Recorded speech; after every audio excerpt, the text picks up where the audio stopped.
that.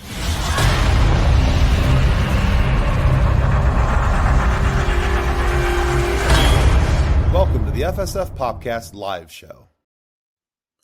Howdy. Hello. Welcome, kids and cadets, to the FSF PopCast. This is our sidebar, and tonight we are reviewing episode 7 of that wonderful series called The Skeleton Crew. Oh, yeah, exactly. So we are talking about episode 7 tonight. This is your warning. If you have not watched episode 7 yet and you don't like spoilers, well, there's going to be spoilers from this point forward. We're going to talk about things that happened in last night's episode. And so we'd love for you to come back and watch it if you would like to avoid some spoilers. But if you're cool with spoilers, stick around and put your thoughts into the comment section. We'll get them on screen and we'll chat with you. We'll have some fun. But tonight, before we get started into anything, I just want to say quickly, thank you to our show partners, Bones Coffee Company. If you go to bonescoffeecompany.com or bonescoffee.com rather, and use the code FSF PopCast, you will get 10% off your entire order. If you go to Idea Farm, which was what TCTs used to be called, but if you go to Idea Farm, the link is down below, and you type in FSF15, you will get 15% off your entire order. So it's like $5-6 off a shirt. We also want to say thank you to Eddie AI. Eddie AI is a really great, although we are anti artificial intelligence for most things in the entertainment business, this is one thing where it is not stealing information and all that kind of fun stuff, but it helps us very nicely make all our shorts and reels and all that kind of stuff from each one of our episodes. And yeah.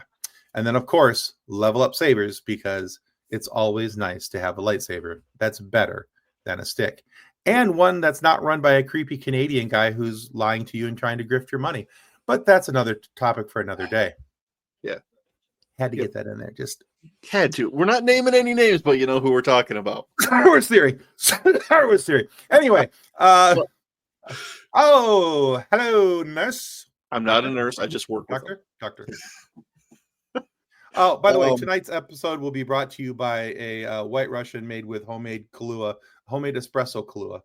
Good golly, Miss Molly, this stuff is amazing. And a copious amount of water. Yes, because, hydrate, don't dehydrate. Right, exactly. So the AI thing, we don't use generative AI. I do not like generative AI, No, we don't real do that. People should make real art. But, if there are tools that can be used to streamline the creative process, so you're not slowed down with those details, That's what Eddie AI is. Right. So, yeah, it's a really great tool to help you fine-tune the things that you have already done. It doesn't change anything. It doesn't do anything along those lines. It just helps cut your episodes into clips and things that might catch people's attention and things like that. So it's a completely different ballgame. Right. It's not like we're trying to simulate having Mark Hamill show up in our fan film. Yeah, we would never do that. No, that would be wrong. That would be wrong. Even and continue that even after he gives a cease and desist.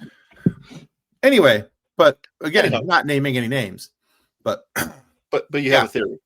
I do have a theory about how that would come from a Star Wars creator, a Star Wars theory, you might say.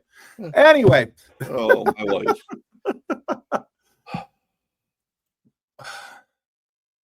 I mean, she's not wrong. She's not. But still. She's not. And as a reminder, guys, we did open a brand new merch store where if you go to the merch store listed in the show notes down below, and I haven't yet linked it on our website. That's something that's got to happen. This is really a brand new thing for us.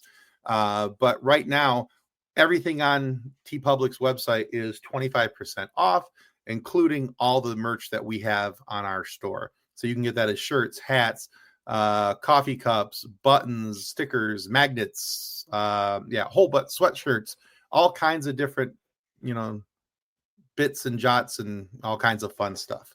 So, but check that out. There's some really fun designs in there. Some of them are just our logos. Some of it is nods back to previous guests or previous things that have happened on our Star Wars RPG show. All kinds of fun stuff. So, yeah. And go ahead. No, so some of the best quotes are the ones that just come out of left field and we give no context for. It's Exactly. just if you know, you were there. If not, it's still funny. You just got to figure out why. There's going to be some of those that are going to start popping up here on our merch page. Just things that were said off the cuff where you might not have thought about this before. And all of a sudden you're going, oh God, that needs to go into the merch store designs. Yeah. So, and then also just real quickly, now every Monday night at 7:00, we do a live show, and next Monday will be no different, except for the thing that is different about it is that we will have John Billingsley from Dr. Phlox, of course, from Star Trek Enterprise, will be with us on our live show to talk about Trek Talks 4, which is an annual streaming telethon. It goes all day on Saturday, January 18th. And the purpose of this is to benefit the Hollywood Food Coalition and help people get food when they really need it. And especially right now, because the LA Hollywood area, Pasadena, the Palisades, everything is a tinderbox. So very, very nice way to be able to support people who are losing everything. Denise Crosby posted this morning that she lost her house. Tasha Yar from Star Trek Next Generation. She's had that house since 1979. She raised her children. She's, all her memories are there. That's gone. It's just a bunch of ashes now. So there's a lot of people who need our help, and this is a great way to do it. So January 13th, John Billingsley will be there.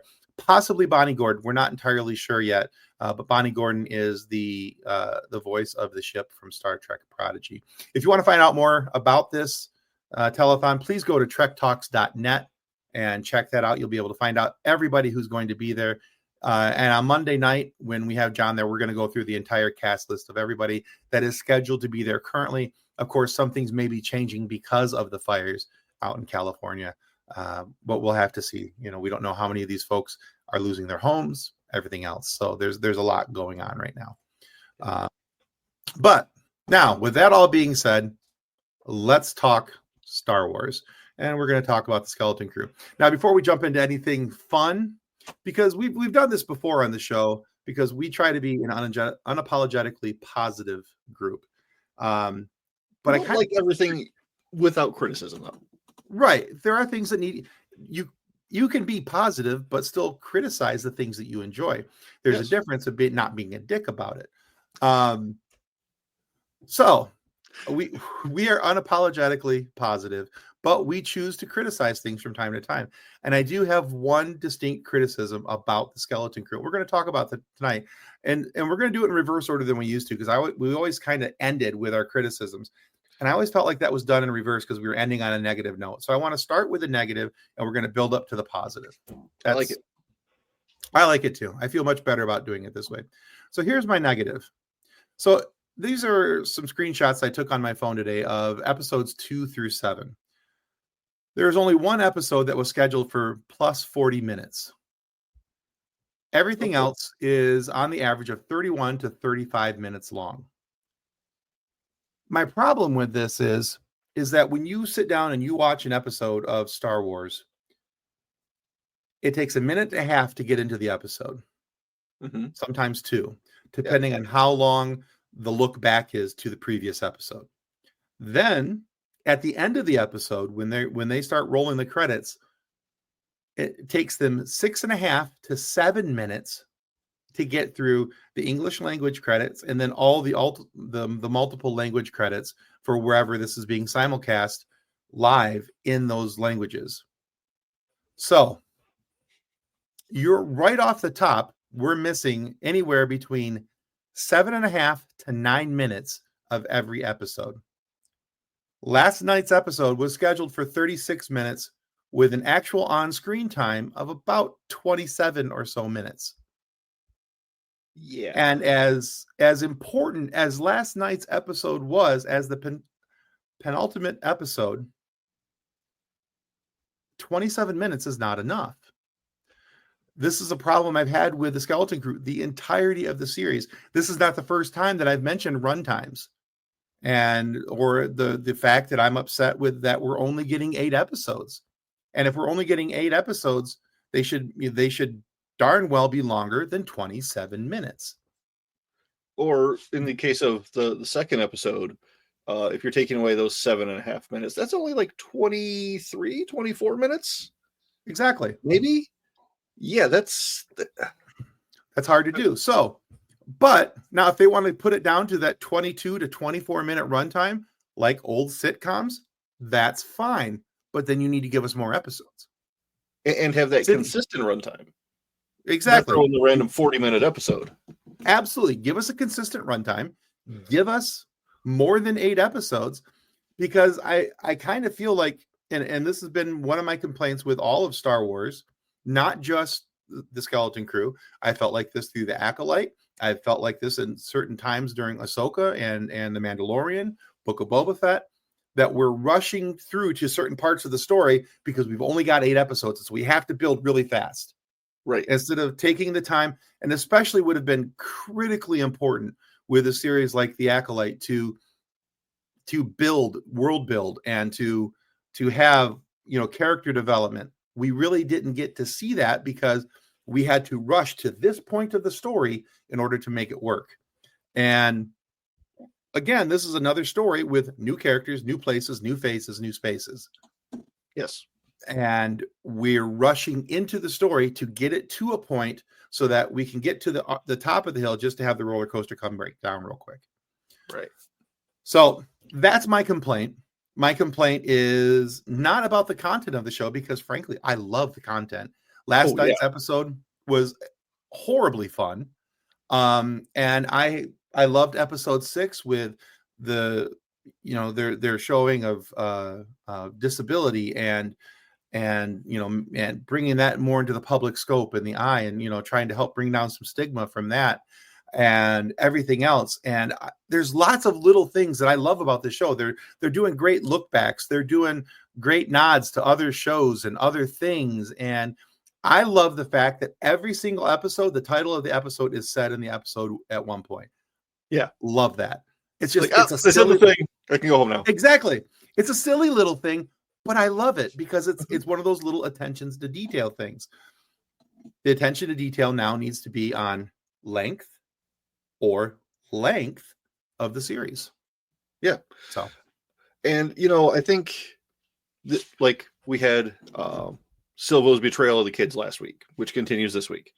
I think that would have been a lot more impactful if that had happened in episode 11 or episode 18 or something like that. If you had a 12 episode series, build it up. 20 episodes, really work on that relationship and maybe give you some reasons to doubt, but then be reassuring, and then like kind of have that roller coaster, and then when it finally does drop, right? Because we only really got the one scene of him being reassuring to Wim about hey, chase your dreams and don't let anybody tell you not to, and all these different things. And then it would have been nice to see that for a couple more episodes, to see like, he's really buttering these kids up and he's really getting them into this position only to let them drop and show his true colors.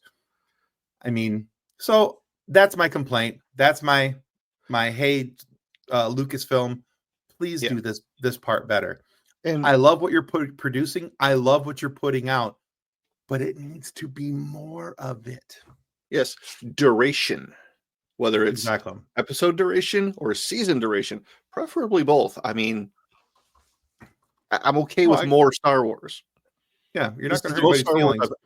Most Star Wars I've ever had in my life has been in the last few years. Absolutely, 3 movies, 16 years later, 3 more movies over the course of like 5 years, 6 years, and then another, decade or so? Yep. It's like, so this is like, I almost don't know what to do. I think maybe that's part of the problem. We have too much sometimes. I think that may be part of it. I mean, and I know that has kind of worn down on some of the people who are Marvel fans, that there's a little bit of Marvel burnout. And maybe we're experiencing a little bit of Star Wars burnout. That's entirely possible. But I think that gets solved with good content, and we're getting the good content. This has been an amazing series. There's very few people who, I mean, there's always going to be somebody who really doesn't like something, and that's fine, to each their own. Yeah. But I'm seeing far more positive on this than I'm seeing negative. It's 1 in 10 that's negative. So, Yeah. But the complaint about the run times and the episode count, that's pretty universal from everything I've seen. That's a common complaint out there. Let's get this going. Let's get it going in the right way. Yeah, and it's not just with this show; it's with other shows. Star Wars. It's creeping over into Marvel shows too. Yeah, but it's largely a Disney issue. Netflix seems to have it nailed down pretty well. It's a Disney issue for sure. Warner Brothers seems to be doing pretty good with their stuff. Paramount's consistent with theirs. It's specifically Disney. What kind of world are we in, though, where we're telling Disney to pay attention to what Warner Brothers is doing? I mean, so Phase 4 and Phase 5, I'm just going to stop there. That's a whole nother episode. That's a whole nother episode. And I don't have the whiskey for that. Exactly. All right, let's get on to other topics. We have beat this one into the ground. One of the things I really did appreciate about last night's episode is that there's a lot of fun little Easter eggs and nods back to other things, shows outside of the Star Wars universe. Mm-hmm. And one of them that was mentioned at least 3 separate times was Treasure Planet. Yeah, like we were joking even here from the first episode. Early. That, hey, this is the Treasure Planet. Yeah. So, yeah. So, it was kind of cool to hear them mention a couple. That's not a treasure planet. Are you telling me this is a treasure? And that's the Treasure Planet. I'm just like, wow. All right, they're going all in on this. I kind of like that. Yeah. So we start off our episode with the parents trying to find a way to reach out to the kids. They are trying to set up a communication device, and all but one of the parents gets stunned trying to release this little communicator that's going to go up into the skies and broadcast a little hologram message out to the kids, and hopefully the kids will find it. So I noticed a weird detail this week. Yeah, I don't know why I didn't pick up on it earlier. The first initial of all the kids' names is the same as the first initial of their parents. You have Wendell and Wim. You have Kona and KB. You have Farah and Fern. And then you have Nuala and Neil. Wow. Yeah. I hadn't noticed that. Well, I was watching that with subtitles on because, I have a 6-year-old who likes to make noise, and other people in the house because and I noticed that, like, wait, all their names are that's interesting. It's kind of a Marvel-ish type thing where everybody's names have the first 2 letters. Yeah. No, I legitimately had not noticed that. I didn't until tonight. So yeah. Yeah, I thought it was interesting too that so they're getting ready to put this thing together in the ground, and it almost gets said, but not to completion. The thing that's said in every Star Wars show at one point or another time. I have a bad feeling about this, except for freaking Solo. That's I've got a whole good feeling about this, and that's when it all goes to hell. Oh, why do you have to hurt me so, John? Why? Because it was a fun movie. It was a fun movie.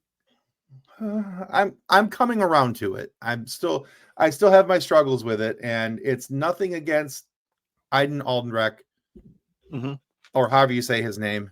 Yeah. But it's no fault of his own that he's not actually Harrison Ford. No. So that's my river to cross. That's not his. Yeah. I'm working my way through it. Yeah. The real reason the movie bombed, it wasn't like the timing in relation to Last Jedi. It was because it was competing with Deadpool 2 and Avengers Endgame. Yeah, it was horribly timed. Everything else horribly timed. Yeah. Everything else bombed because when you had those 2 movies. Yeah, anyway, that's a whole nother topic.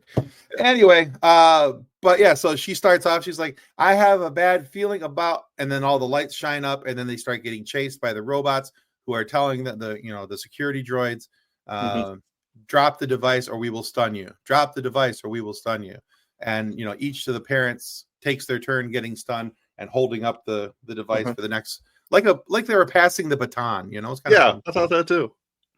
I was like, oh, they're running a marathon and getting stunned all at the same time. This sounds like the worst marathon ever. It's a stunathon. It's a stunathon. It was stunning. Anyway, I don't know where I was going with that one. But yeah, she finally loses them a little bit, goes behind the rock, throws it up in the air. Now, one of the other things, somebody else pointed this out to me, and I was like, no, it doesn't look anything like that. It's nothing like that. It was a nod to E.T. It really was.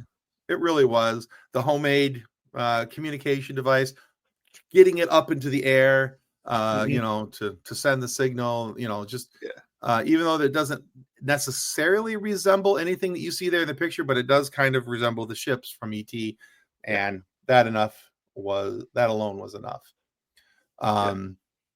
Yeah, and I like to like the ET references. The way Absolutely. Spielberg shot that movie was everything was from the kid's point of view. Yeah. And everything in Skeleton Crew is from the kid's point of view. Most of the shots are kind of low, looking up at the adults. Yeah. From that angle, but also we only see things that the kids are aware of. Yeah. You know. Yeah, it's a very kid-centric show. Yeah. Yeah. So it's all about the kids. I love it. Now, in the scenes where the kids aren't involved, then it's normal shots, normal everything. But if the kids are there, it's very much that way. I did like the scenery because we talked about this before as well about the clouds around the planet, how they were being formed and everything. We got to see them up close in last night's episode, and finding out the importance of the Onyx Cinder. And you know that and Wim yells it out that it's not a pirate ship, it's an At Attin ship, right? Which is a huge detail. Yeah, it's a Republic emissary type ship. It probably has like a transponder to let it get past those defense drones unharmed, because one turns green. I think you have this coming up. I'm sorry, but yeah, cool detail. It was a very cool detail. And so I love on the ship we have Brutus arguing with whatever his name was this week, Jod, Silvo, Crimson Jack. Yeah, Mad Captain Silvo. But yeah, so he's arguing with Silvo and threatening to throw him out the airlock and all these different things, and that's when it clicks and he realizes what's going on and that the ship is the key. It's not anything else. The ship is the key. But they also realize that on the ship, because they pulled in with tractor beam, that there is somebody on the ship, and so they're trying to call him out. And I love the fact that this is, I think we've had other episodes with Brutus on the show. Yeah.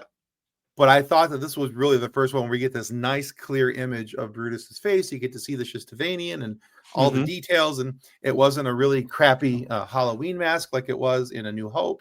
And yeah, but a lot of nice attention to detail in this episode. And I thought it was kind of funny that it's just he's arguing with the whoever's on the ship, and this big deep voice comes out, and the screen changes, and it's just KB sitting there with a walkie-talkie with a voice changer box. Yeah. And saying some crap to him. I was waiting for her to say math. That'd have been funny. Yeah. That's a Ben reference to our Star Wars RPG nights. So Brutus is like, screw this. We're going into the ship. He gets grabbed by I couldn't get a very clear picture of this, so I know it's a little dark and I apologize, but this hand comes down, it grabs Brutus, and while he's on there, Jod starts to show his true colors. We've started to see it, but this is where this episode really, he leaps right off into I am Mad Captain Silvo, and walks up and just puts the dog down, if you know what I mean. Yeah, Filoni must not have been involved or consulted on this episode because there's no way they're shooting at something that looks like a wolf. So, mixed feelings there. I like wolves. I like dogs. I have to look up everything we watch. If I've seen it before, if I haven't, I have to warn Kathleen if something happens to a dog. Sure. And how bad it is, whether or not she's going to watch it. She made the mistake of watching Marley and Me once and never again. Oh, yeah. Yeah. Same here. Yeah. That has emotionally wrecked me for, ever. Yep. Oh, yeah. Anyway. But yeah, I just imagine like Filoni being in a meeting afterwards. It's like, this is in production. Hey, did you see this week's episode? No, I heard about it. It's supposed to be really good. Yeah, did you see this part? And he's just like, what the hell? Anyway. Yeah.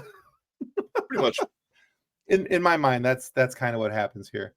But so now Silvo charges into the ship, makes the kid sit down. He's like, yep, this is Actually, that's from later in the episode, but yeah, he does make that happen. But the kids decide that they're going to try and set themselves free, and they're like, we need to come up with a plan. And I love Whim because I think he's named Whim because he does things on a whim. Yeah, he's just like, all right, we're going for it. Let's just they're like, what, we could do this, and he's like Leroy Jenkins, and he's up in there, he's just gone. He's very much their Peregrine Took. Yes. For sure, fool of a took. But yeah. So yeah, all that, and up to this point, SM-33 has decided to fight for the kids. He's knocked Silvo out. I love that. Good enough for me. Bam! One heck of a right cross just breaks Silvo's helmet, which I can't figure out where Silvo's helmet was, because he didn't have it with him, and then was like, look what I got on my head. It's right here. It's pretty. Yeah. But whatever. Yeah. But they start flying off again, and Silva walks back into the room, and Smee goes, "Oh, you're back more, I see," or something like that. And then we have that. Yeah. And anybody who was a kid when the prequels came out probably winced at this a little bit, almost as much as millennials do following a log truck on the highway. A little bit, yeah. Because little kids, blue lightsaber, this probably isn't going to end well, right? No. Because, now he's threatening the kids with a blue lightsaber, and it's like, this is Order 66 flashbacks. This is Anakin with all the younglings. It's got all of those feels, right? Yep. It's just, and I mean, the kids are definitely scared because they know that Jod is no longer their friend. They see how he's acting. They've just watched him kill behead Smee. I mean, so fortunately, here's the good thing. Smee is a droid, and all they have to do is reattach his head. It's really not that big. I mean, he could very easily come back to life. Oh, yeah. So in anything future. So we may not have lost Smee for good. I mean, it's like I said, it's a droid. He can be brought back. Look how many times, C-3PO has been blown up and missing an appendage. And they're like, yeah, give him a red arm. Nobody will notice. It'll be fine. You're probably wondering why I have this red arm. Well, it's quite a fascinating story. Exactly. And then nothing. You get nothing. It's a good story for another time. Exactly. So, yeah. So the kids are all scared, and Jod even tells them, thank you for your message, because now I know what your parents look like. Yeah. That was a really savage line. Yeah. Yeah. I was like, oh, he's for realsies. He's talking about killing parents. Okay. Oh, yeah. Okay. We're not playing around anymore. Mm-hmm. But yeah. But that's not going to be the last time we see that lightsaber. But now they have the coordinates. He has the Onyx Cinder back, and they decide that they are going to make a break for the planet. And some other ships are like, well, we got to prove that this is going to be able to work. And then Octopus Face here goes for it. Glurp. Yeah. He was the one who wanted the glow weed farm. Mm-hmm. I just like calling him, Octopus Face. They spent 30 seconds getting us invested in his character in a previous episode so they could kill him now. They named him, and they told us what he wanted. Yeah. Yeah. Gave him hopes and dreams and then blew him up. Yeah. So, but we see them flying in, and now we talked about this earlier in the episode, but we also talked about this in a previous episode when we first saw these kind of at a distance in the clouds over at Attin, these satellites. Yeah. And everybody's like, well, what are these at? I still think that there's a possibility that these are tied to Operation Cinder somehow through Palpatine. And there's a reason why the ship is called the Onyx Cinder. Well, I mean, I think these have been here longer than Palpatine, because if they're from the Old Republic. Oh, that's true. I didn't think of that. Way to go, John. Just shooting holes all in my theory. But it could be like the prototype that he uses later. Oh, you're trying to save my theory. Thank you. And I mean, Palpatine could be like, hey, good idea. It's like those weird witches who figured out how to make a person from the Force. We could do that. Are you saying that Octopus Face is Kyle on our ship? No, Kyle is definitively human. Is he? Yeah. I have not invested that much into him in our RPG because I just know that he's a named character and at some point you're going to kill him. So, yeah. You've tried. No. Kyle is our Kenny. Okay. If you kill him, he's just going to come back. He comes back in the next episode. What do you need me to do, guys? Actually, it'd be more like, so. Yeah, we gave him a backstory and a name. Yeah, he's definitely going to die at some point. A heinous death, and our GM, John, is just going to sit there and laugh at it.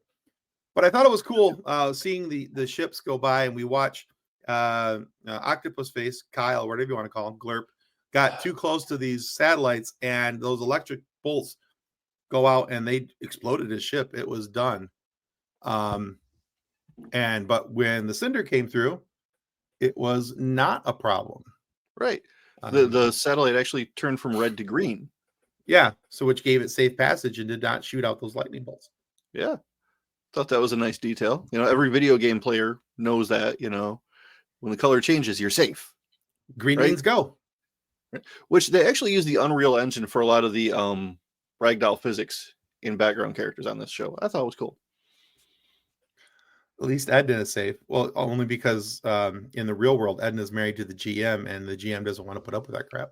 So I make no promises at this point, Kathleen. The Better Method podcast says, I have a theory about the show and the supervisor. Ooh, I do want to hear that, actually. Yes. I am very, very curious about your theory because we'll get to that in just a second, but definitely go ahead and start typing that out and get ready to send it. Don't send it too early, though, but I do want to hear it. Kathleen, frowny face. So we mentioned that there's a lot of throwbacks and kickbacks to other shows, other episodes. And there was one in particular after they've landed, they got pulled in with autopilot. They land and the thing starts taking them down into the planet. And all the security droids are there, and they're talking to Jod, who is now representing himself as a vessel of the Republic, and that he's there to inspect everything. And they say something to Jod that is eerily reminiscent of Attack of the Clones. We hoped you'd be pleased with what you find. Yeah. It's just like, oh, right. Oh, that's Attack of the Clones. Right. Which is, one of those movies that people watched and was like, what was that? And then everybody loves it 20 years later. I still say just cut the 10 minutes out at the lake, 10, 15 minutes out at the lakeside, and all that crappy, I love you, no, you love me, I love you, no, I love you crap, and give me 10, 15 minutes of the Geonosis battle, and it's darn near a perfect movie. I mean, you kind of need that to some extent, but a little bit, but not like we had it. But if I could give any advice to Padme, it would be you do not wear that dress in that setting to tell a guy that you can't have a relationship. Just saying. Bingo. Yeah. I'm available, but not available. Anyway. Although having like a black choker thing, was kind of foreshadowing when you think about it. Anyway. Well, that changes that. Yeah. Okay. All right. And then there's one other little. Well, if you want to hear more about John's problem, go to our Get to Know Your Nerds episode. There's a whole cocaine Nazi pool party story. Anyway, John is neither uses cocaine nor is a Nazi. Nope. But there were stories. He was too young. He was a little guy. Not his fault. I didn't understand. It's still a good story. You should probably go check that out. Get to know your nerds. Anyway, as they're going down, they've landed, they're talking, and the doors open up to the vault, and Silvo turns and looks to one of the droids. He says, how many more are there like this facility? And he says, 1,139. which is 1 digit off of THX 1138, George Lucas's now famous film. Yep. So, which 1138 finds its way into every Star Wars movie. It does somewhere, somehow. Yep. You know what's funny too is I bought a Captain Kirk Funko Pop, and I did. Yeah, it happened. And if I could find it easily, I would show it to you. But the Captain Kirk Funko Pop for Star Trek is 1138. Like, I was like, somebody did that on purpose. Yes, they did. Yes, they did. Absolutely. And I love absolutely, positively on purpose. There's no way that you put 1138 on a Star Trek box and don't know what you're doing. Right. Just saying. Yeah. But yeah, so they walk in. Silvo sees all of these stacks of gold. It's going back as far as the eye can see. There is just gold everywhere. And yeah, he has lost his mind with gold. Yep. Yeah. Which, I mean, I can kind of understand, because having that much of the thing you wanted your whole life in one place, it's hard to comprehend. It's hard to wrap your brain around. There'd be a degree of, holy cow, I could buy planets now. It's kind of like me when I go to a Comic-Con and there's just booth after booth of Funko Pops. All these beautiful things that I could own. Right. It just takes Old Republic credits. Right. And now he has them all. He could buy them all. Yes. So, I mean, it could be a thing. Yeah. But then we get to see the parents. They are now down on this level. They're looking around because they have been brought down by the guards, because Fran's mother, whose name I know it starts with an F now. Is it Farah? Yeah, thank you. Farah is the undersecretary of the planet. And yeah, so they're talking. The kids hear the voice because on this slide, wait, we're power running this slide. There it is. They're sitting on I put it in the wrong spot.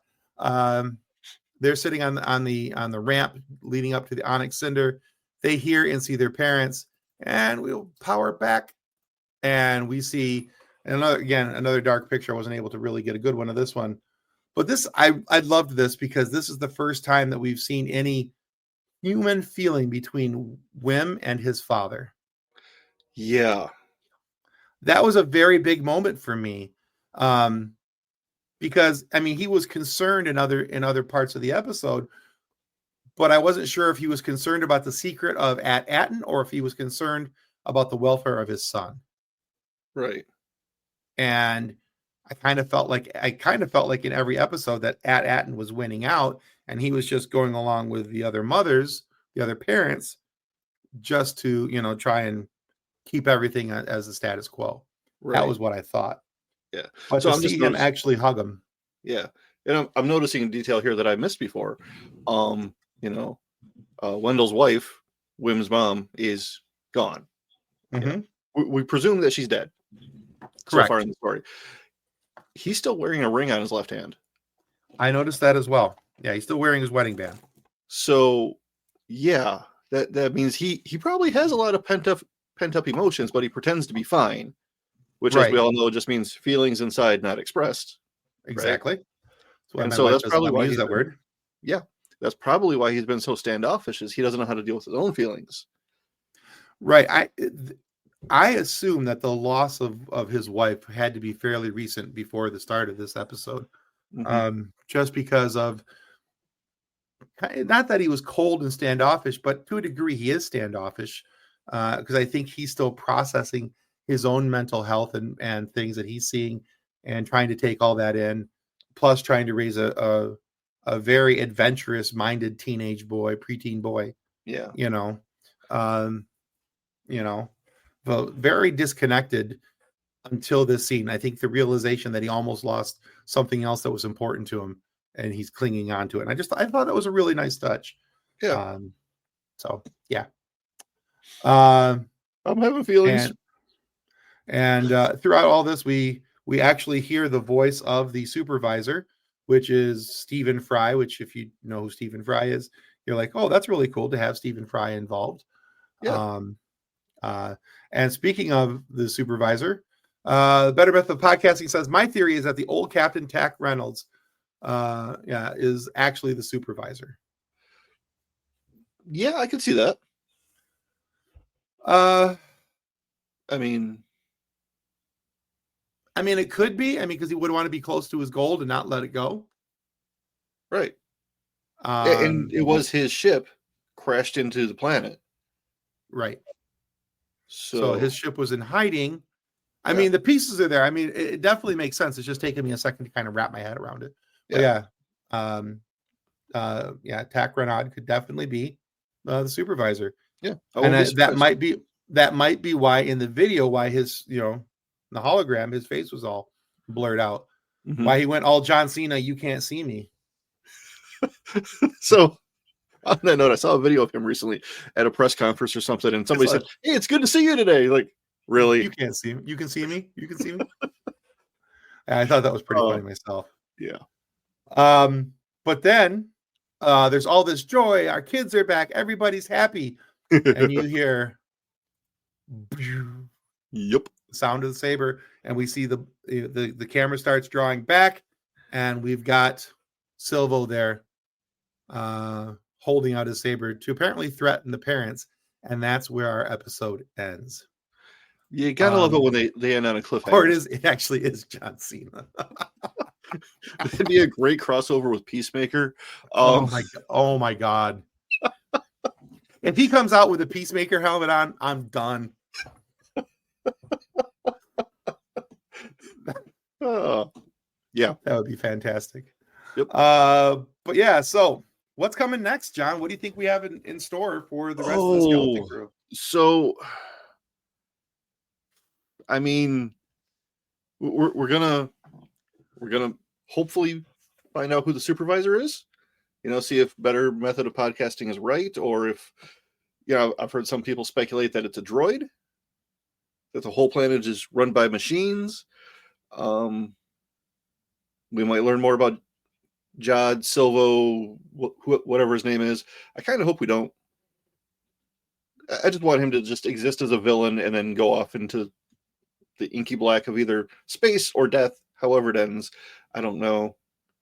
But yeah, I think we've gotten into this habit of having to know everything there is about every character because we've gotten so much Star Wars. Yeah. And I think that we've had to know everything about everyone. And I think sometimes, folks have forgotten that it's actually just kind of fun to be able to theorize about them and have it explained maybe even years later or not at all. Right. There's a lot of characters in Star Wars we know virtually nothing about their origin. And that's fine. Mm-hmm. We know of Jango Fett, but we don't really know where he came from. Depends on which books you've read and which ones you personally consider canon. And but I'm talking about, so past the point of some of the Legends books, which are no longer considered canon, we don't really have an origin. What's that? They were sloppy. That whole thing had to be retconned 4 or 5 times. Right. And so we have, that's kind of my point. So we really don't have a definitive edition of to where he came from, where, what's his backstory. And that's fine, because all we need to know about Jango is that he basically visited a sperm bank and said, here's my stuff. I think it's more that he just donated some tissue. It might have been a cheek swab type thing. It doesn't have to be weird, Tim. You don't always have to make it weird. I kind of do. It's my machine. It's what I do. Okay, but seriously though, I think either one or two things is going to happen next week. Either we're going to find out how At Attin is financing the First Order or the Sith Eternal fleet. One of those things. I'm voting for that one. Okay. Or you did there. Yeah. We're going to have some like legacy characters show up, kind of like Luke did at the end of Mando season 2. We'll have some prominent characters show up to kind of tie it into the rest of the universe. Yeah, I'm more on board with number 2 because I was already kind of thinking of that. So there's all these old Republic storehouses, and if they're working on Project Necromancer in the background, trying to find a way to get Captain Sparklefingers back to life, that that's going to cost money because there's a lot of cost to that science. And then if he is back by this time and already kind of running the show, puppeteering Snoke and everything else, he's already off to Exegol and planning his his fleet that just in that ever amazing movie called Rise of Skywalker, where the Sith fleet just kind of shows up out of the ground. That costs something. I mean, for all to not only to build them, but then to staff them, pay for. I mean, that's a lot of electricity and fuel and food for all the staff. And so there's a lot there that's going on. I mean, I know that we're thinking very logically about this, but still, even just build it, there's a way that those would have to be funded. And this is all pure gold. Yeah. And, if you just introduce all of that money into the market right away, the market will crash. It's worth nothing. But if you're secretly funneling it through some backdoor Sith cult, to these different arms manufacturers, it retains value and you get your stuff a little faster. Yep. Yeah. So I'm fully on board with that. I think it would be kind of cool. I was thinking about this a couple weeks back that, with everything that we're seeing, and if At Attin truly was a treasure planet, then I was already thinking that was possibly going to be that connection, because even though this is not a Filoni project, so to speak, he still has oversight of everything that's creatively going on right now. And so what Filoni, I have said this before, what Filoni's really good at is connecting the dots and making sure this dot has a line that goes down to here, and this goes down to there. So I think if we're going to connect the dots between this show to that show and make this all work, then we're using this show to fund the Rise of Skywalker's appearance of that Grand Army. And then B, I think we're going to have an appearance from Ahsoka if we're going to talk about a legacy character. Yeah, that would be my guess, that we're going to have an appearance from Ahsoka because they don't have to worry about doing any de-aging, anything else. It's the right time period, and it would would help introduce her and maybe even bring on something for season 2 of Ahsoka, and that'll be another tie-in. But that's just my thought. Yeah. So that's what I got. That's where I was. So yeah, I think in a lot of ways you and I are on the same page. Some of the same thoughts. I was kind of already thinking about that. So we'll see. And they haven't released the runtime of episode 8 yet, but I swear to God, if it's 28 minutes, I'm rioting. I love this series. It's been such a shot in the arm for the fandom, and it's been so very good, but we need more than 28 minutes. So I'm not going to get back on that horse again. My podium is back at the first 12 minutes of this episode. So if you missed me squawking about runtimes and season length, then you can go back and watch it there. I don't want to relive all that because we said we're going to end on a happy note. Yes, so that's what we're going to do. So I'm just going to, so speaking of a happy note, that has a little bit of sadness to it. Just as a reminder, next week, Monday, January 13th, we'll be joined by John Billingsley of Star Trek Enterprise, who plays Dr. Phlox on that series. He is going to join us to talk about Trek Talks 4. That starts at 7 p.m. on January 13th. And Trek Talks 4 itself is on January 18th. It's a day-long telethon to help those who need food. And that telethon supports the Hollywood Food Coalition. And with everything that's on fire in Hollywood area right now, this is more important than ever before. So please join us on the 13th. If you have Star Trek questions for John Billingsley and possibly Bonnie Gordon, she may be there. I don't know for sure yet. I'm hoping to know by the end of this week. And by the end of this week, I mean sometime on Saturday.